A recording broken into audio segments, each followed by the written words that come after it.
রাস্তাটি যেমনই দুর্গম তেমনই ছিল জনমানব শূন্য।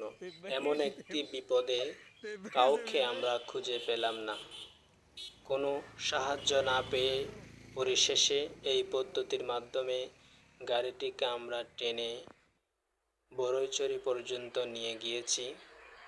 যদিও বা এই জার্নিটি ছিল আমাদের জন্য অনেক ঝুঁকিপূর্ণ, কারণ দুটি গাড়ি কখনো এককেন্দ্রিক নিয়ন্ত্রণ করা সম্ভব হয় না। তারপরেও আমরা আল্লাহর নামে ওই যাত্রা শুরু করেছিলাম।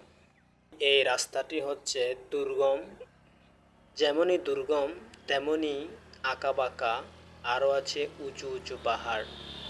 সেই উঁচু উঁচু পাহাড়গুলো দিয়ে আসলে এত সহজ ছিল না আমাদের দুটি গাড়ি একসাথে টেনে নিয়ে যাওয়া।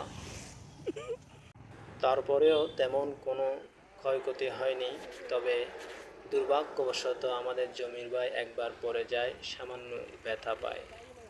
এমনটি হওয়ার কারণ হচ্ছে একত বৃষ্টি পড়েছে, আমরা বৃষ্টির মধ্যে ভিজে ভিজেই গাড়ি চালাচ্ছিলাম, আর একটু অসতর্কতায় ছিল তার গাড়ি নিয়ে পড়ে যাওয়ার কারণ।